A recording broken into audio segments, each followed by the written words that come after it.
jusqu'à ce que mon père s'en aille à la guerre. Il m'écrivit alors une émouvante lettre où il me disait tout son amour, sa fierté envers moi, à qui il confiait, dans ces circonstances, le soin de sa famille et de sa femme particulièrement. Tu sais comme elle est fragile, écrivait-il à mes 8 ans, raisonnable et sensible. Je revois cette lettre de mon père, écrite au crayon, touchante, vénérée comme un testament et relue en secret souvent. Hélas, perdue à l'heure d'aujourd'hui, et des fois je ne m'endors pas. J'aidais ma maman du mieux possible pendant ces années de tourmente. Je me rendis compte alors de sa nature fantasque, certainement, mais pas fragile. Elle développa une sorte de courage bien au-delà sans doute de celui que mon père imaginait. N'avait-il trouvé comme palliatif à sa propre absence que de lui attribuer secrètement mon aide par sa sensible lettre écrite dans des conditions difficiles? Cela, me semble-t-il, fut une forme d'amour pour nous toutes, à l'heure où un homme, pris dans la tourmente des combats et du découragement, s'effraie du devenir de sa famille. Sur le front vers la Belgique, marchant près des chars, dans la boue et le froid, il fut fait prisonnier. Suivirent des longs mois au Stalag 4B, les privations et rares lettres. Il redouta pour nous les avions sur la France et le pire, l'évacuation des civils également. Ses craintes étaient fondées. Nous avons souvent dormi dans les caves de notre maison à Cherbourg, trop proches des sites les plus visés.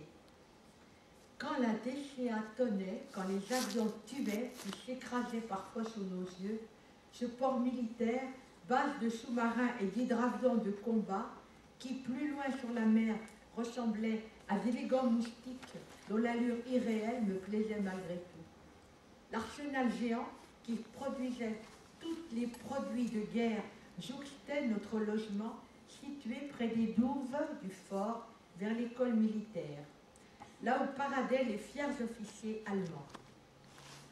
Quand j'allais à la boulangerie, je passais devant les portails ajourés et lorgnais les soldats marins à l'exercice.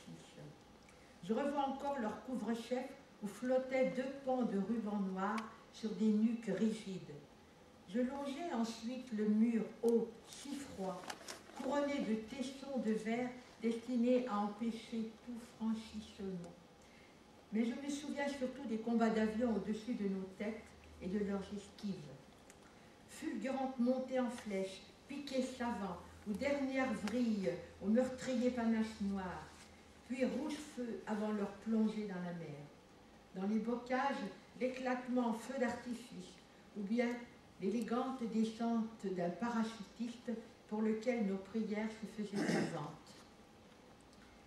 J'évoque surtout la peur ressentie, la stupéfiante surprise du premier avion de chasse apparu et qui m'avait prise en point de mire tandis que je cueillais des roses dans le jardin.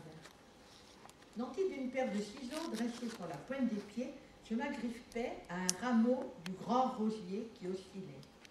Soudain, un bruit inconnu, sifflant, crépitant, me sidère.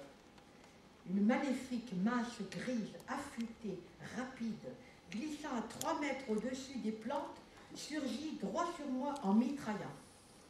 Je me jette au sol terrorisé, criblé de la terre que les balles meurtrières ont pulvérisée autour de moi. Les jardins sont dévastés. Pourquoi ce pilote a-t-il choisi pour cible nos calmes habitations? Tir égaré ou enclenchement prématuré destiné à une cible trop proche? Mon cœur battait jusqu'au creux de ma gorge nouée. Je venais de voir mon premier avion de guerre. Je venais d'entendre le bruit des premières balles, où j'aurais juré qu'il avait vraiment voulu me tuer. Il était passé si près de ma tête, si près de l'angle de la maison. Pourquoi? Tout ce que je sais, c'est que je n'ai pas eu le temps de crier. En me relevant, je n'eus que 20 pas à faire pour rentrer chez nous. Un autre jour, nous étions allés en famille, accompagnés d'amis, voir la mer au cap de la Hague. C'était des rochers, du sable, des plantes. Un chemin creux, presque une route, avec talus herbeux, longeait une voie ferrée menant à des bâtiments défraîchis. Ce jour-là, un train sanitaire au toit et wagon marron, décoré pacifiquement de grandes croix rouges peintes sur fond de carrés blancs, ce train circulait à notre droite. Nous voyons apparaître dans le ciel des avions droit devant. Leurs balles crépitent comme dans ma première mésaventure.